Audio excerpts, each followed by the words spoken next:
am so moved by the collective power in this room tonight.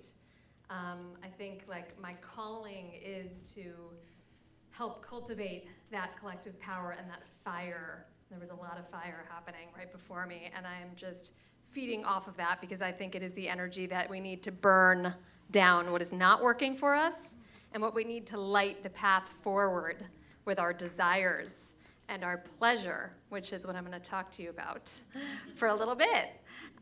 So my name is Meena Bhasin. My work lives at the intersection of creative expression, artistic creative expression, pleasure activism, and collective power.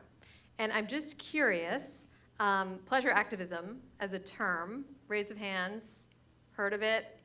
Like, know what it is? Okay, just I kind of stumbled into it and realized that, like, this is my calling. This was just in the last few years. Been a musician for 36 years, and now tonight is the first time that I am bringing these worlds together. So thank you for witnessing me in this and going along on this journey. So I think it's safe to say, and we can tell from tonight, and I just know that all of us feel like the world as it is needs to change. Tonight, I want to leave you with a tool that I believe could be most powerful in not only shifting your own reality, but in reordering the world. And that is the practice of embodied pleasure. When I speak of pleasure, I'm not talking about feeling happy all the time, or bypassing our intense emotions, escaping, numbing out. I'm talking about the complete opposite. Allowing yourself to deepen your connection with your body, letting waves of intense emotions arise, breathing them in, allowing your own sensuality, by which I mean your connection with your senses, to create safety in your body, which will then allow your heart to melt and open. This practice allows the currency of love to flow through you in abundance, generating so much oxytocin that you are operating from overflow, and that love has no choice but to spill out into the world and become the frequency from which you lead your life. This energy created from pleasure can also be called erotic energy. As Audre Lorde said in her essay, Uses of the Erotic, Erotic as Power, which I highly recommend if you haven't read it. Quote, "The erotic is a measure between the beginnings of our sense of self and the chaos of our strongest feelings. It is an internal sense of satisfaction to which, once we have experienced it, we know we can aspire. For having experienced the fullness of this depth of feeling and recognizing its power in honor and self-respect, we can require no less of ourselves. And I would add, we can require no less of the world around us. It is from this place of total pleasure and liberation in your body that you start to demand the world reflect better, because you are so viscerally connected with your humanity and you can feel intuitively what all beings deserve.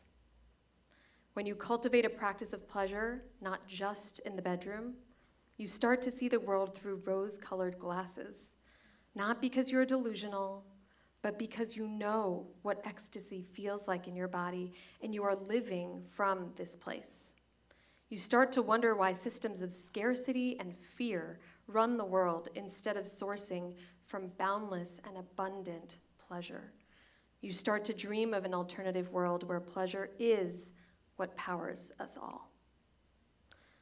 The practice of bringing pleasure to the body does three things.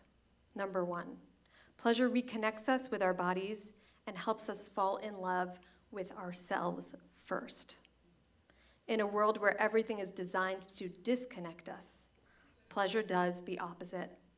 In a world where we are told we are not enough, we are not lovable as we are, where we need fixing in order to really love ourselves, pleasure connects us with what Sonia Renee Taylor would call radical self-love.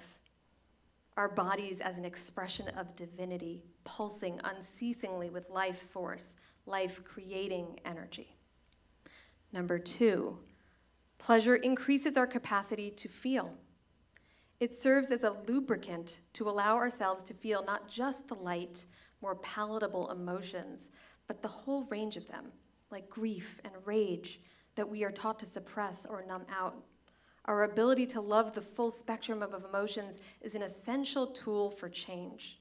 For when we bring love to our entire human experience, we start to feel all emotions as expressions of love. Grief, the loss of something we love. Sacred rage as a call to protect that which we love. And number 3, pleasure has a unique ability to connect us with our deepest desires. Our desires serve as a compass for our lives. When we lead with our desires, they guide us to what we deeply care about and compel us towards the changes necessary to fulfill these longings. And then, when we fight for what we desire and what we deserve, it is from a place of fierce love. This fierce love is what Sikh activist Valerie Kaur would call the sage warrior or revolutionary love. And she was on this stage just over a month ago. I don't know if any of you had the privilege of seeing her. Valerie Kaur says that revolutionary love is the call of our times. Our world has made pleasure into something frivolous, selfish, even sinful. But I believe that is because they fear its boundless power to connect us with our worth. Pleasure is the energy source we need to birth the future we desire and deserve. And if you don't believe me or understand what I've been talking about, I want to invite you to taste a tiny morsel of this pleasure I speak of for yourself right now. I'm going to take us on a short guided journey where I invite you to tap into simple pleasures in your body that are available to you in this very moment. And before we start, I just want you to know that everything I say here is an invitation. So if you do nothing else, I invite you to use this time to just slow your breath and connect with your body and your senses in whatever feels good to you. You can cue the first track, please. Thank you.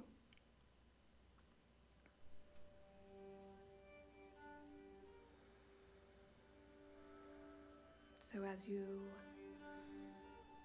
take in these wisps of sound that are coming into the space right now,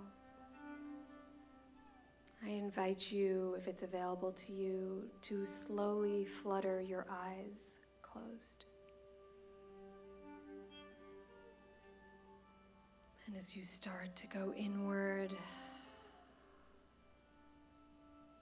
turning your attention to that life force that exists within you always, your breath.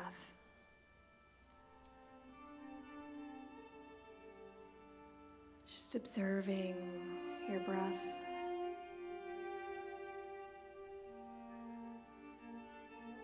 Maybe noticing how it coincides with the strings that you hear coming in through your sense of hearing.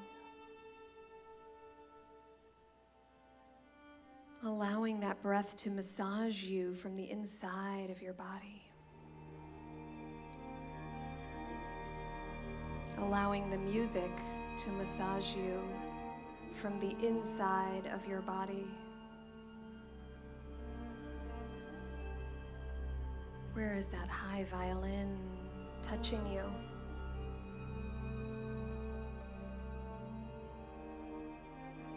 What part of you wants to come alive with its resonance?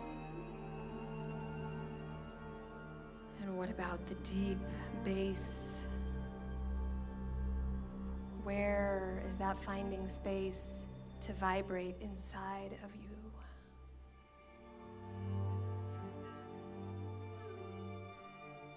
I invite you to bring one of your hands to the side of your face, finding your ear with a light caress of your fingertips.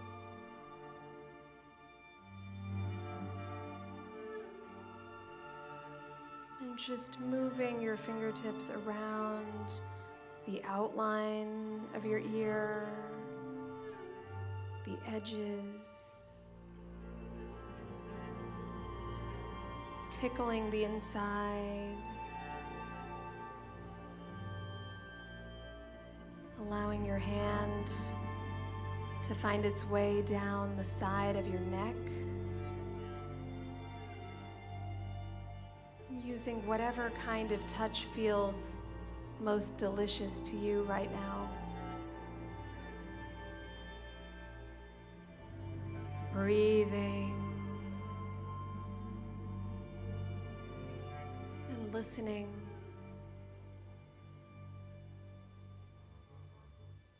Listening to your body and what she wants. I'm going to continue to guide you in a different way now. And I invite you to keep your focus inward, allowing the sounds to penetrate and bring pleasure to your entire body.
Just noticing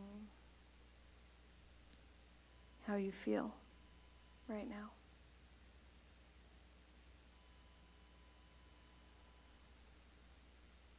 And just breathing that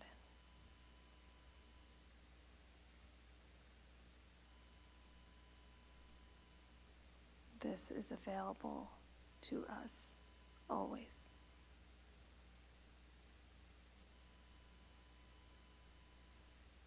Let it be the energy that fuels the world.